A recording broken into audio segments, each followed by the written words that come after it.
dalang mga posibilidad ng tagumpay o kabiguan, ng ligaya o lungkot. Kaya marapat lamang na tanggapin si Jesus bilang tagapagligtas at Panginoon. At matapos yun ay panariwain ang katapatan at paglapit sa Kanya bawat araw o day by day. Ang day by day ay naglalayong umalalay sa pang-araw-araw na pamumuhay. Narito po si Kuya Ed Lapis sa mensaheng pinamagatang Set People Free.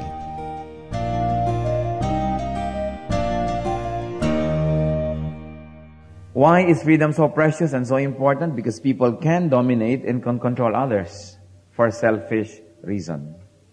Sa patuloy po ng ating paghanap ng kalooban ng Diyos sa ating buhay, at sa patuloy ng ating paghanap naman na tayo maging katulad ni Kristo sa pakikitungo sa ating kapwa, marapat nating sariwain that we should set people free. Set people free. Heavenly Father, we thank you for the privilege of being here today to worship you.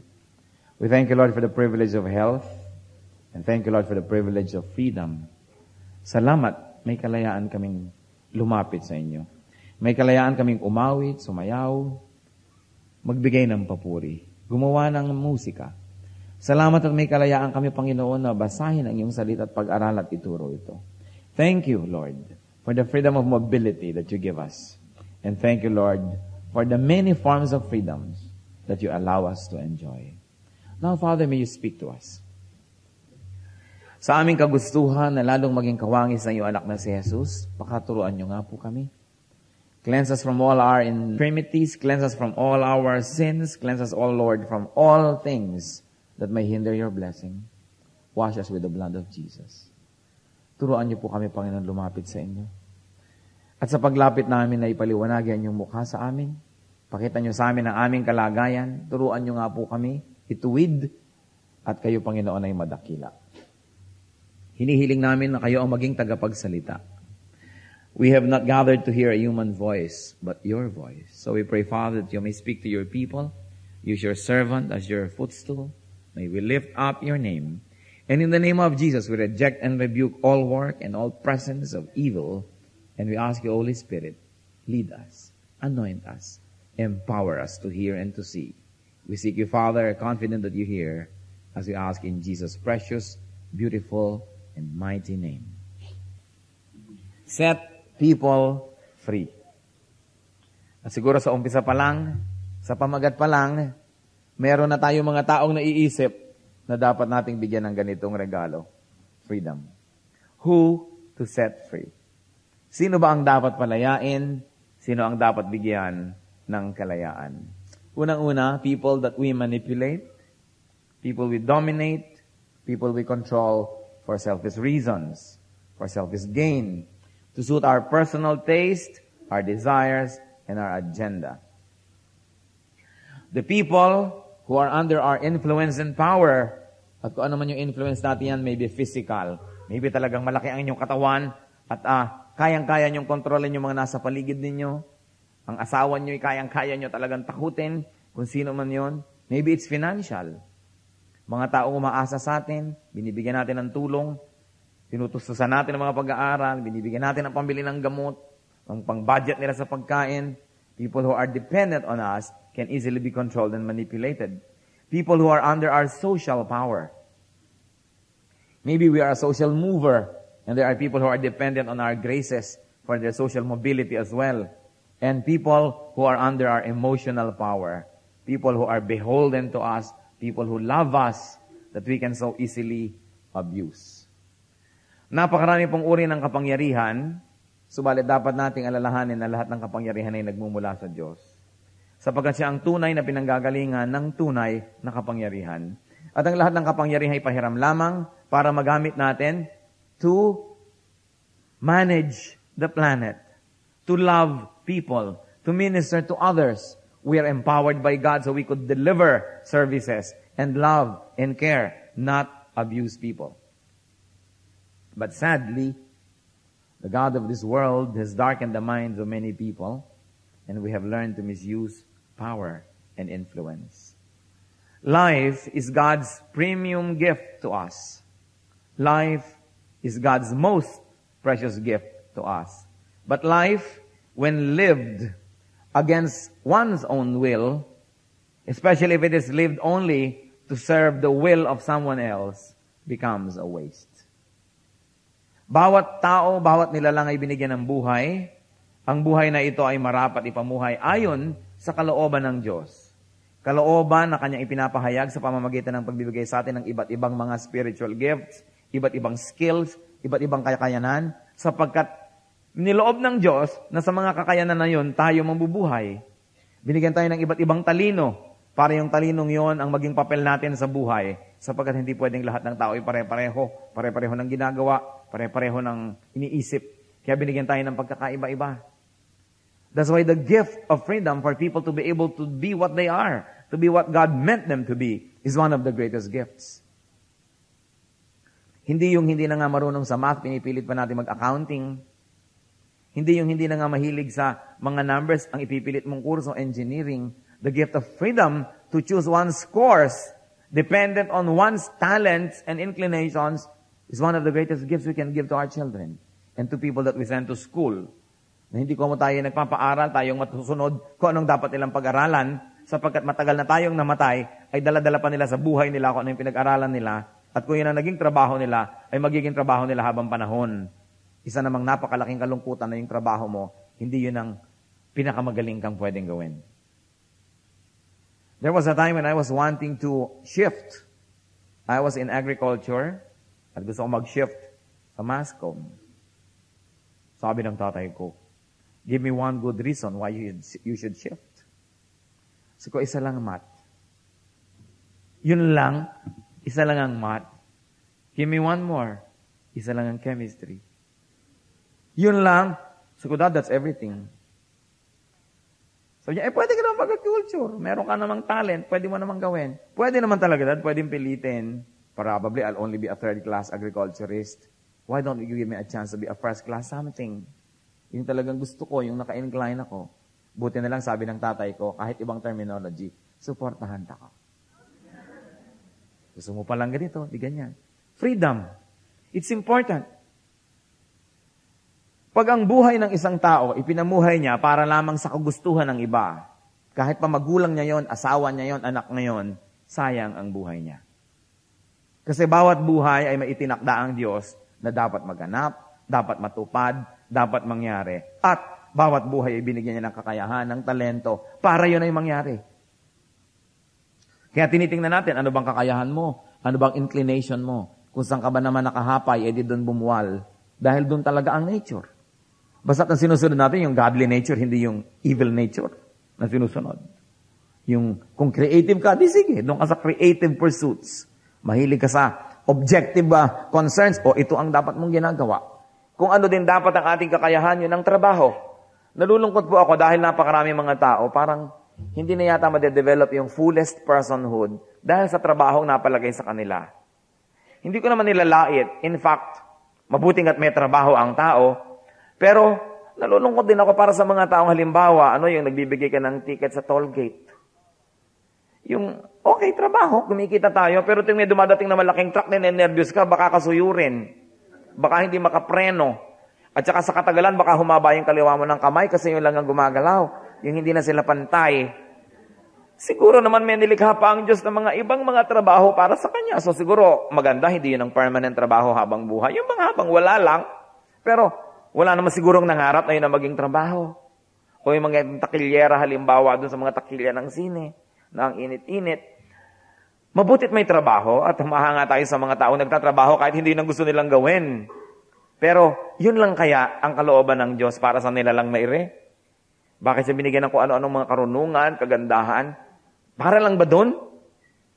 Kaya pag tinitingnan natin na parang napakaraming buhay na hindi nakapamumulaklak ng husto, hindi humahalimuyak ng husto dahil walang chance. And this is one of the curses of poverty. Kaya tayo mga Kristiyano ay dapat magsikap, paunlarin ang ating bayan. We should be economically powerful. Dapat tayo productive. Sapagkat it takes money to be able to pursue your dreams. It takes money to be what God wants you to be. Because the world has been taken over by a few people who run the wealth of the planet. Ang nangyayari ngayon, sila na lang ang nakakapag-aral ng mga ibig. Kaya nakikita nyo yung iba, pagka medyo kapwa natin mahirap, o anong pag-aaralan? Mag-aral ka ng 2 taon na lang, yung nagkakatrabaho agad. Mag-aral ka ng computer. Ayoko, yan ang mga naka-wanted ngayon sa mga jobs. So, wala akong pakialam sa gusto mong gawin. Wala akong pakialam sa nais mong gawin. Ang pag-aralan mo, yung nakakatrabaho, yun ang pagkakaperahan. Nakakalungkot. Kasi ang dami-dami sa atin na gano'n na nangyayari. Kaya kung minsan, yung mga mayayaman, ano pinag-aaralan mo? French. Ha? Napagkakaperahan ba yan? Hindi naman niya kailangan gumawa nun. Kasi mamamanahin na siya. So, ano pinag-aaralan mo? Ikebana. Origami. Pagka summer, anong gagawin ko? Punta sa Espanya to polish my accent. You fully develop. Kasi meron kang means. Kaya mahalaga po, meron tayong means. Part ng kabanalan, nagsisikap para tayo kumita. Para kung ayaw man nating yumaman, sino ba may ayaw nun, abnormal naman, edi ipamigay mo sa iba para sila may kainin. Kaya dapat we should make wealth. Because it takes a lot of resources so that we can fully develop. My heart aches for people who are not able to pursue their studies kasi kulang ang pera. Napakaraming promise. Bawat tao parang isang buto.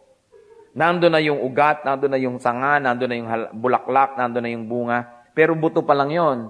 Kailangan yan maitanim sa mayamang lupa, madilig, maarawan, para magkatotoo yung promise, lumabas yung kanyang sanga, yung kanyang bulaklak, yung kanyang mga bunga. Pero ganong karaming tao, nakakamataya na lang, buto pa rin. O kaya tumubo, pero hanggang toge lang. Yun na. Kasi kulang sa resources. Wala siyang freedom. That's why I always encourage people to be economically powerful. Because you need money to be free. Kung wala ka namang pera, di obligado ka na pumapasok sa City Hall 8 to 5, araw-araw ng iyong buhay. Hindi na pwedeng gawin mo yung iba mong gustong gawin, na magpunta ka muna sa Russia at mag-aral ka ng architecture ng 6 na buwan. Magagawa mo ba yun? Kung wala kang means, that's why it's important. So the gift of freedom also entails with it a lot of hard work so that we can be free. Sabi ng isang kanta, a man must break his back to earn his days of pleasure. At dapat yun ay pinagsisikapan. I really ache for people who cannot be what God wants them to be just because they are impoverished. Ang dami-daming talented people that cannot use and develop their talents because they don't have the means. Kaya kung tayo po ay merong mga means, meron tayong mga pinanggagalingan ng kabuhayan, kung nagagawa na natin sa buhay natin yung gusto nating mangyari, na pag-aaral natin ang ating anak o mga anak na mga gusto nilang pag-aralan, maghanap-hanap tayo ng anak ng may anak. At ang kinina rin nating anak yun at tulungan natin sila na mag-aral. Tulungan natin sila to be what God wants them to be. Because when you help people to develop, you do the will of God. Because the will of God is that people should develop. Why set people free? Para ano? Bakit? Because God made people free. Paggalang sa Diyos ng lumikha sa tao, na ang tao na kanyang nilikha ay ating palayain, sapagkat nilikha ng Diyos ang tao na malaya. Ang Diyos ay hindi nakikialam sa ating desisyon. Binigyan tayo ng free will. Kaya nga si Adam and Eve nakagawa ng kasalanan. Nilikha sila ng Diyos na may kakayahang magpasya para sa kanilang sarili. Kahit pa nga ang pagpapasya na ito ay maaaring hindi makabuti. Pero kung hindi naman sila binigyan ng kalayaang magpasya, edi hindi sila nilikha sa wangis ng Diyos. Wala silang kalayaan. At hindi sila magiging banal. You know why? Because holiness is a choice. Righteousness is a choice. And you cannot be righteous if there was no choice. Kaya may choice. So you exercise your choice. And when you make the right choice, you become righteous. May risk because you might make the wrong choice and you become sinful. But if there was no choice, you cannot be righteous anyway. You will only be a robot. Para ka lang makina. Kaya tayo binigyan ng Diyos ng kalayaan. Siguro ang paninimdim ng Diyos, nung pinipitas ni Eva yung prutas at kinakain, subalit hindi siya nakialam, hindi siya bumaba mula sa langit at hinawakan ng kamay ni Eva, isinara ang kanyang bibig at sabing, huwag mong kakanin yan, di pwede. Binigyan ni Lord ng kalayaan. Creation, with its gift of free will, made people free. And then, when people became prisoners of sin, redemption was done by God to set people free again. Ang ministry ng Diyos ay palayain tayo ng palayain. Nilikha tayong malaya, nung ginamit ang kalayaan para magkasala at naging bihag ng kasalanan, pinalaya na naman ng Diyos sa pamamagitan ng pagpapatawad, sa pamamagitan ng dugo ni Kristo. Malaya na naman tayo. We can do good again. We can go back to God again because creation sets you free. Redemption makes you free again. So that freedom and the giving of it is central to the agenda of God. Isaiah 61:1.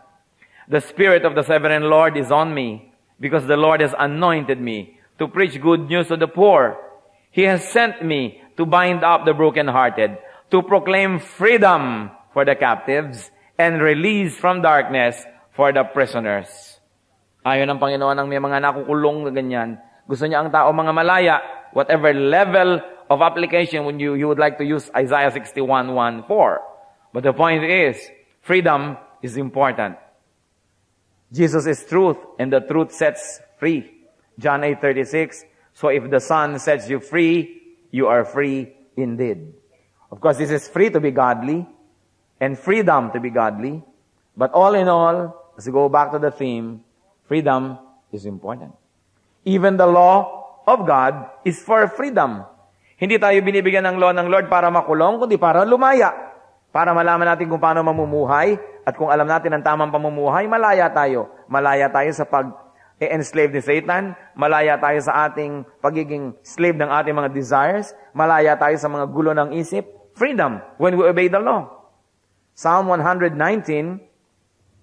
verses 44 to 45. I will always obey your law forever and ever. I will walk about in freedom, for I have sought out your precepts. So, maglalakad ako may kalayaan, mamumuhay ako may kalayaan, dahil nabubuhay ako ayon sa iyong mga batas. So that even the laws of God are meant not to imprison, but to set free. So, one reason why we should people set free, because God created people as free men and women. And it's important to respect God's will concerning that. Why else do we set people free? Because people achieve their fullest personhood when free. They can become more Christ-like when we give them freedom. Therefore, it is kind to give people freedom. Hindi yung kung anong hilig natin, i-impose natin sa iba. Kung anong gusto natin kainin, yun ang kakainin ng lahat, lalo't lalo kung kayo yung cook. Kung ano ang gusto nating pamumuhay, i-impose natin sa iba. Wala na silang freedom. Satellite na lang natin sila. Tayo yung planet, umiikot yung satellite, kasama lang natin. Wala siyang sariling orbit. At maraming tao ganon. Alam niyo po ba? Napakaraming mga wives, walang freedom. Orbit na lang nung asawa nila ang sinunod nila. Parang wala na silang sariling pagkatao. Parang wala na silang sariling mga pangarap. Wala na silang sariling magawa sa buhay. Sunod-sunura na lamang sila. Remember, na ang pag-asawa ay pagkakaroon ng partner, hindi pagkakaroon ng Panginoon. Hindi pagkakaroon ng kulungan. Nakulong na yung lahat ng gusto mo. Nasuppress ka na ng nasuppress dahil isa lang ang nasusunod. Marami ring husband, suppress na suppress, yung wife naman ang nasunod. That's not a good partnership. Because your partner must boost you up. Your partner must give you all the freedom to pursue your dreams and to be what God has meant you to be. And to continue to be the better and better versions of your same self. Hindi yung present ka. Pag tinignan ka lang, hindi mo na masabi ang gusto mong sabihin. Marami pong mga cases na akala natin ay demonic possession, hindi pala. Kasi ano ba yung mga sabi, bakit mo naiiba yung boses? Bakit umitirik-tirik ang mata? Kung ano-ano mga lumalabas sa mga muka, may mga bola dito, bla bla bla. Marami palang cases, akala natin, evil possession. Hindi. Sobra lang na-suppress.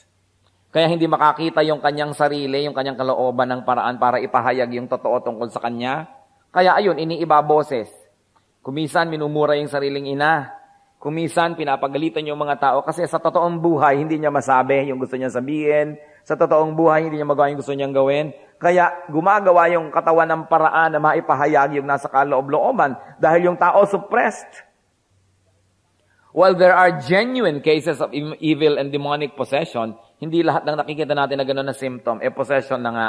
Usually, pag pinag-aralan mo ang history, yung background ng tao na akala mo na possess, biktima pala ng sobrang suppression and oppression. Hindi masabi ang gustong sabihin.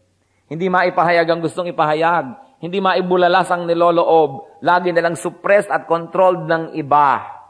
Kaya tuloy nagkakaganong-ganon.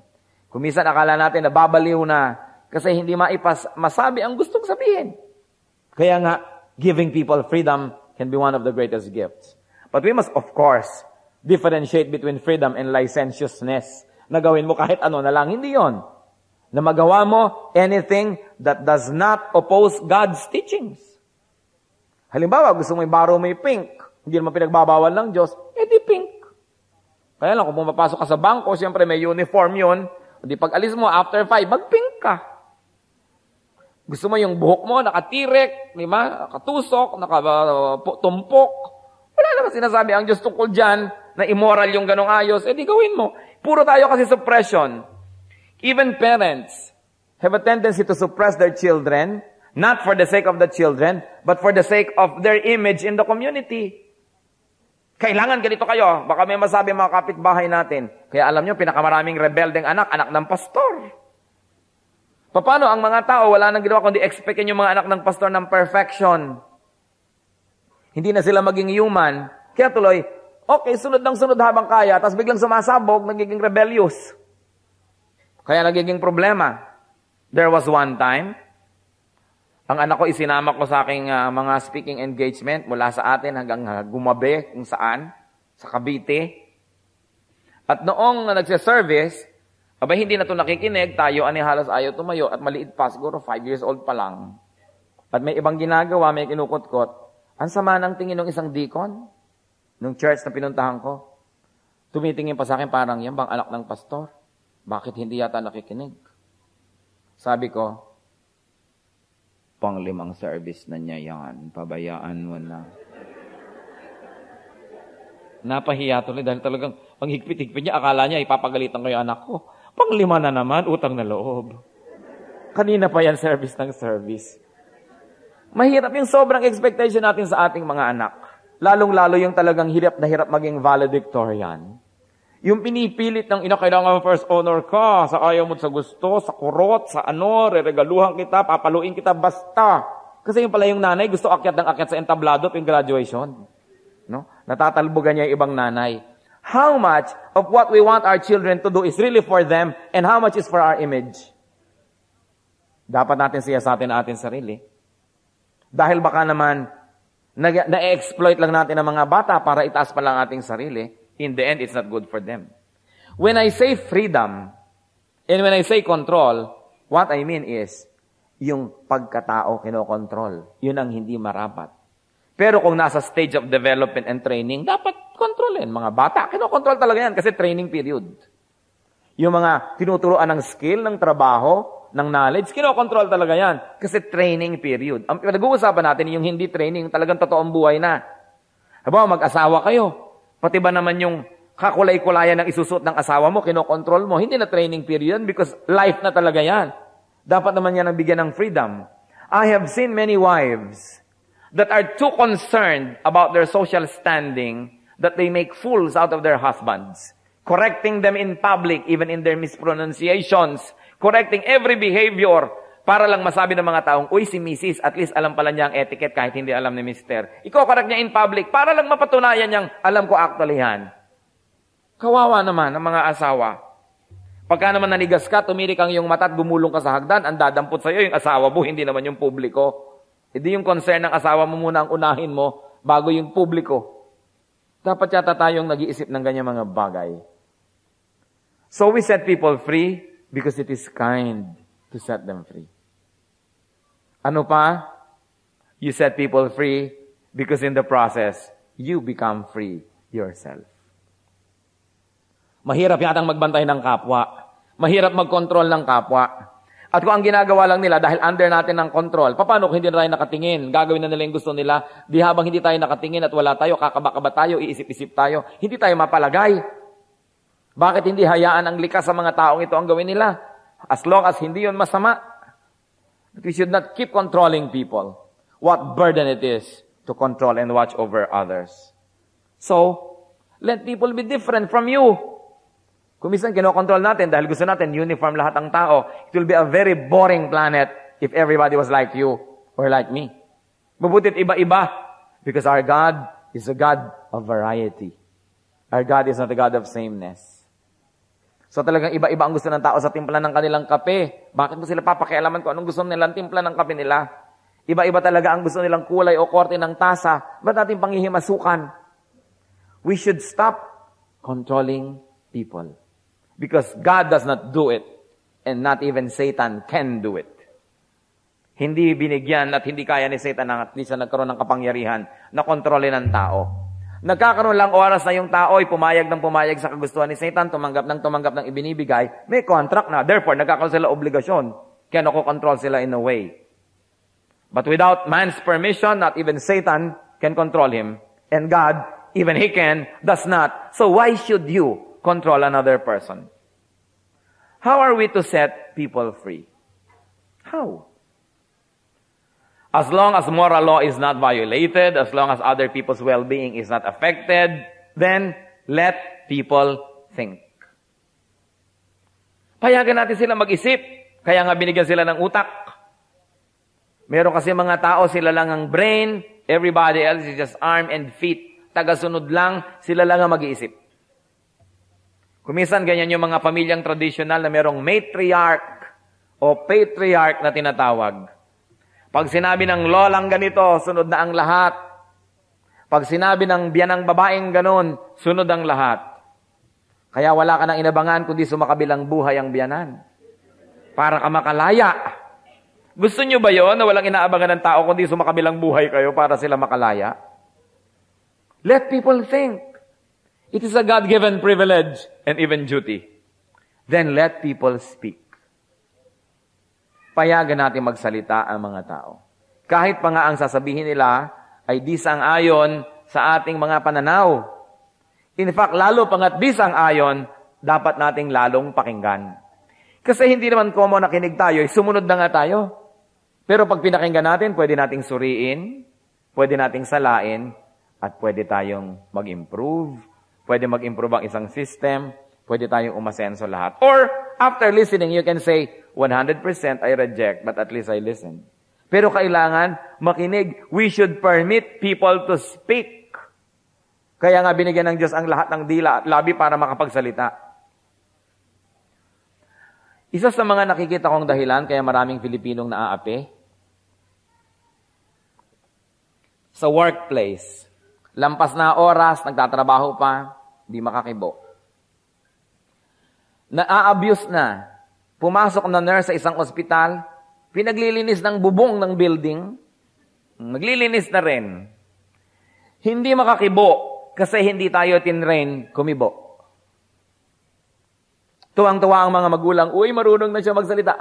Sabi mo, papa, uy, papa, marunong na, sige. A, B, B. Ngayon, nung ma-eloquent na, huwag kang sasagot. Huwag kang magsasalita. Huwag kang kikibo. Train na train tuloy tayo na kimkimin na lang sa loob ang ating iniisip. Inaapi ka na, reklamo ka ng reklamo sa kapwa mo api. Tayo ginaganito. Pagdating, good morning, sir. So, hindi tayo sanay magsalita doon sa may authority. Kasi ang mga magulang natin na may authority, tinuturuan lang tayong huwag kikibo. Sa palagay ko, mabuting kumibo. Basta ang pagkibo ay magalang, nasa tamang oras, nasa tamang lugar, at submissive pa rin. Na matapos mong kumibo sa magulang mo, nagbigay siya ng desisyon, sunod ka kasi anak ka. Pero bigyan ka man lang ng pagkakataon magsalita. Maraming Pilipina naaapi. Kung minsan inuuwi na lang sa ating bayan, nakaataol na, o kaya may mga pasapasa, nakatulala, inahanap si Crispin. Pero hindi nakakibo. We should allow people to speak. Kahit si Moses speaks before God, kahit si Job, yung kanyang mga nilalaman, sinabi niya, At hindi naman sila pinagalitan dahil nagsalita sila. Dahil sabihin nyo mat hindi, alam naman ng Diyos yung kalooban natin. Ang pinagkaiba lang nasabi mo. Kaya importante. And then, let people act. Let people move. Let people do what they want. As long as what they want is not immoral. Hindi yung control na control natin sila. Let people be themselves. Mga anak natin, iba-ibang ugali. Iba't iba ang paraan. Hindi pwedeng magkakamuka. Hindi pwedeng pilitin mong magkakamuka sila ng gagawin, magkakamuka sila ng sasabihin. We should respect individuality. Why? Because God who created them as individuals. Eh kung gusto ng Diyos magkakamukha lahat ng tao, gaano kahirap naman sa kanyang likhain lahat ng tao magkakamukha. Pare-pareho ng ugali, pare-pareho ng gusto. Pero because God is a God of variety, iba-iba rin ang tao. In fact, I think we will enjoy life better, we will enjoy life more, if we're going to appreciate differences among people. Nasalamat na lang di ko kayo lahat kamukha. Salamat na lang hindi ko kayo kaugaling lahat because it would be a very boring existence. Salamat, may mga surprises. Sila yung props para sa ating mga pangarap, sa ating sariling buhay. So do not impose. Satan possesses. God sets free. Satan destroys. John 10:10, referring to the devil. The thief comes only to steal and kill and destroy. I have come that they may have life and have it to the full. Full life ang gusto ng Panginoon para sa atin. Hindi half life, hindi 1/4 life, full life. Spiritually, physically, mentally, socially, emotionally, a full life. John 8:32, then you will know the truth, and the truth will set you free. Free to have a full life. Free from sin. Free from a lifestyle of sinfulness. Free to be good. Free to be happy. Free to be creative.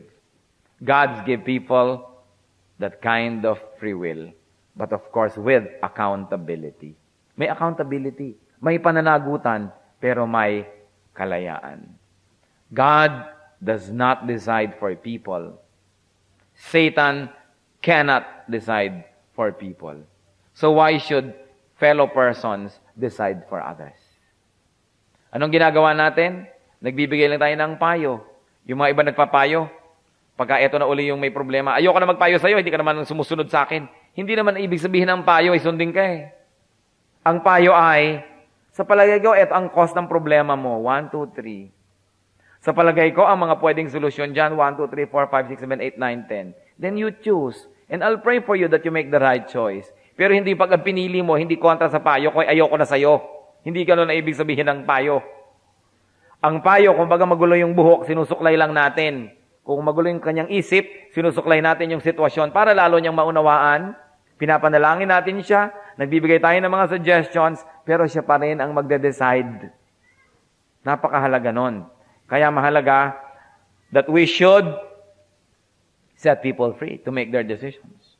That people should inspire, instruct, and suggest, but should not decide for others. Except if the subject is incapable. Maybe sobrang bata, o may kasampansanan, hindi makapag-isip, o sobrang matanda na, doon pwede siguro. But unless that is the case, we should set people free. When we set people free, we are also set free. Mga kapatid, do not let people dominate you.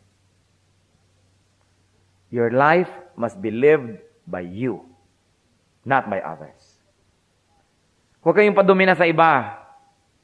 Kay asawa, kay magulang, kay anak, kay ninong, kay ninang, kay may utang na loob tayo, kay wala.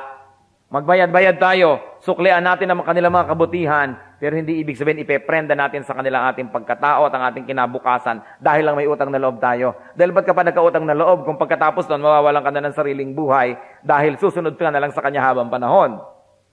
Maraming paraan ng pagbabayad-bayad ng utang na loob. Maaring hindi nababayaran ng buo. Pero hindi kailangang ibayad ang iyong mga pangarap. Hindi kailangang ibayad ang iyong sarili dahil lang doon.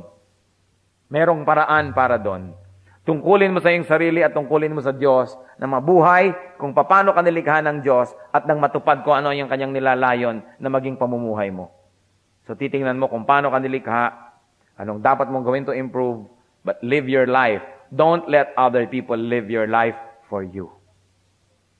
Yung iba hindi na makagawa ng sarili nilang buhay kasi naging alipin na ng kanilang anak, ng kanilang apo, ng kanilang manugang.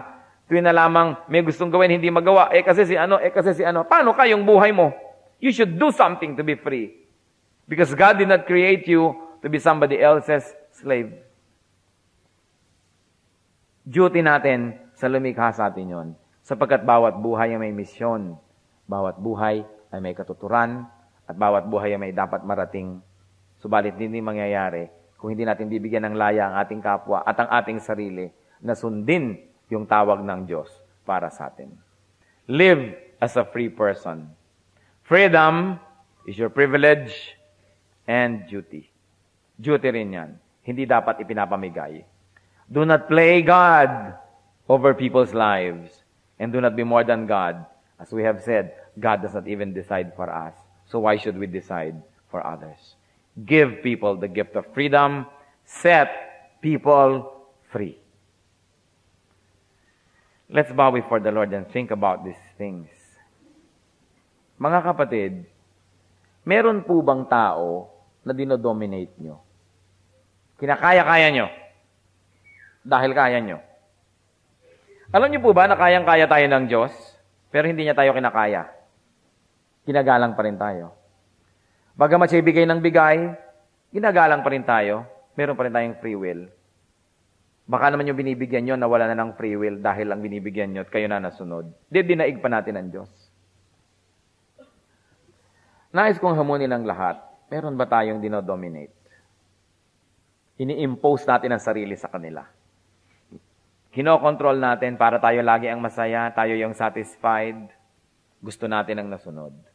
It is ungodly.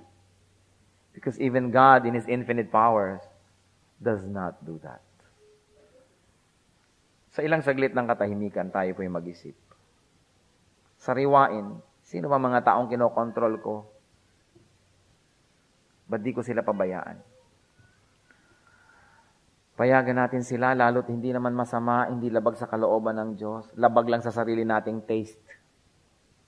May sarili tayong buhay para ipamuhay ang taste natin. Yung iba, mamuhay sa taste nila.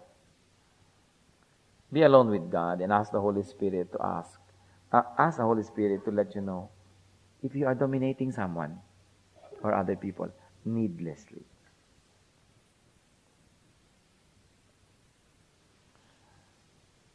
Ipakita nyo nga sa amin, Panginoon, kung kami lumalampas sa hangganan bilang tao at kami nagdiyos-diyosan sa buhay ng iba.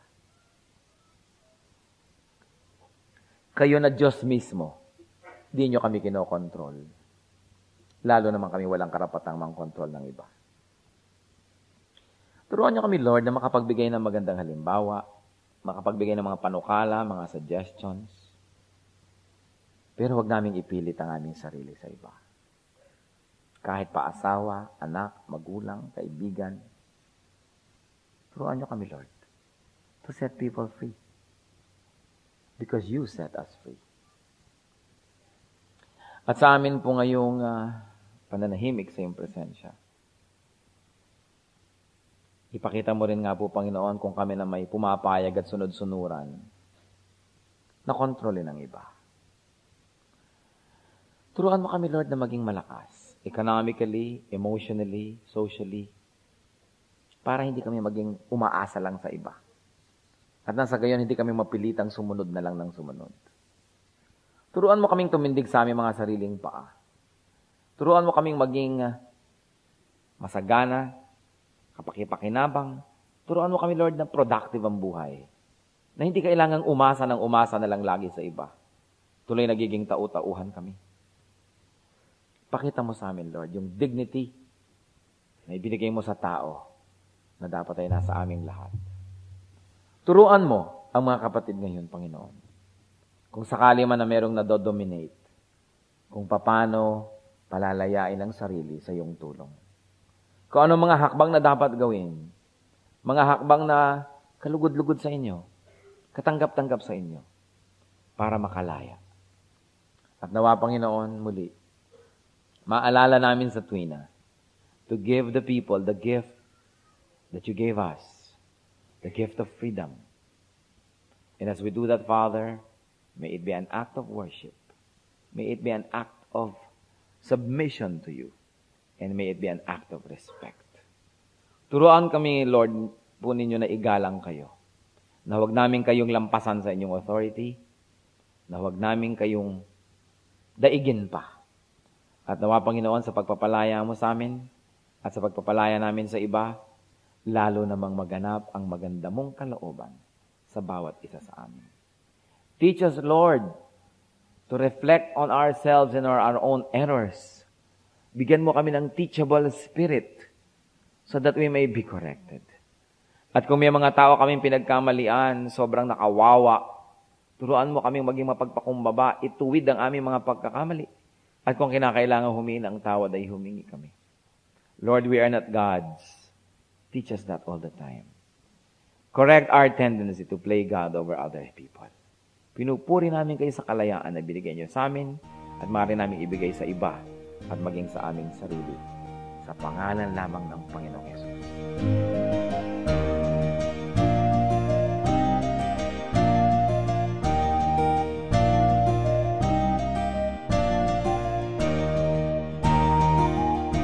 Ang katatapos pong mensahe ni Kuya Ed Lapiz ay pinamagatang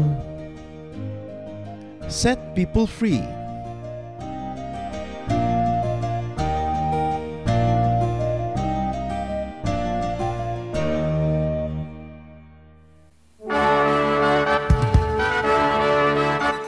Halina't sama-samang sumamba at magdiwang sa Day by Day Jesus Celebration kasama si Kuya Ed Lapiz.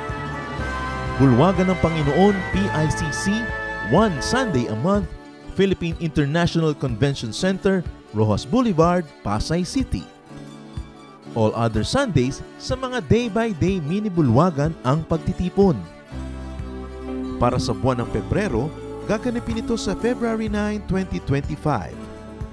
8 a.m. ang First Jesus Celebration, 10 a.m. naman ang Second Jesus Celebration. Para sa iba pang detalye, bisitahin ang ating official Facebook page, Day by Day Friends.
bakit ang mga eskwelahan napakahilig mag-field trip sa mga noontime shows. Yan ang hindi siguro maganda sa ating mga educational tours. Dapat ine-emphasize natin mga museum, mga handicrafts, living traditions ng bawat bayan, mga galleries para ma-develop yung artistic taste and affinity with cultural heritage ng mga bata. Yun namang noon times yun sa papanood nila sa TV araw-araw kung gusto nila eh. Kaya bakit naman dadalhin pa doon ang educational tour? Ano naman ang matututunan mo doon na may kinalaman sa paghubog ng iyong pagkatao, ng iyong pagka-Pilipino at pagkamahusay na nilalang. Siguro dahil may mga marketing companies kasi ngayon na nagpa-package at nagbebenta ng tour sa mga school, baka yan ang pinakamadali nilang gawin at popular. Pero pag sinunod ng educational system kung anong hilig at popular, hindi na mangunguna sa paghubog ng citizenship ang educational system, magiging tagasunod na lang sa uso. Sa inyo po, Panginoon, lapat itong aking loob na sumilong at pasakop, makisuno at sumukob. Sa tuwing kayo'y lalapitan ay lagi nang gumagabay, taus-pusong lumilingap sa bawat pusong sugatan. Kabutihan niyong matapat, bukas palad kung magbigay, kahit ang tulad kong abay, walang patagong anuman.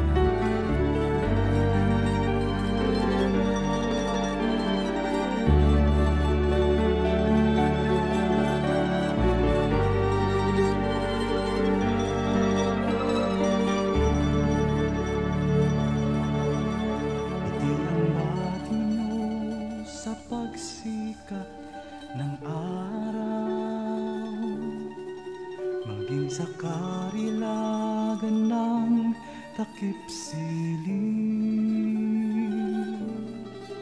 at sa kandili nyo ako'y hindi maliligaw.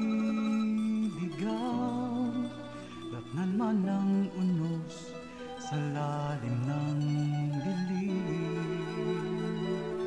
Kung sisikapin kong bilangin ang mga bituin, isa-isahin ko man bato sa buhangin. Walang makahihigit sa lawak ng iyong pagtingin, sa kalinga niyo pagmamahal sa akin.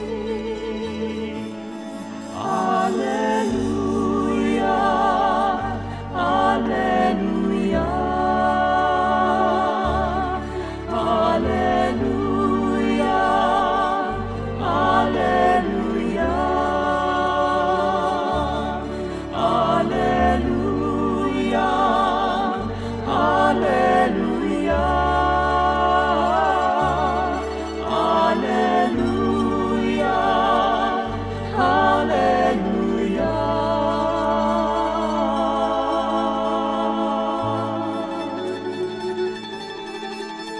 Ang aming nais ko'y purihin ka sa magdamag, makasama ka maging sa aking hatid. Ako'y nagagalak sa kaligtasan niyo at habag, pagkat paglapit ko, ngiti ang iyong batid. Alleluia, Alleluia, Alleluia, Alleluia, Alleluia, Alleluia,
Oras na po para pansamantalang magpaalam ang programang Day by Day.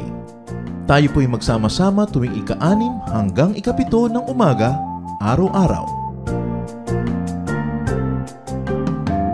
Magandang umaga po at mabuhay ang Panginoong Hesus!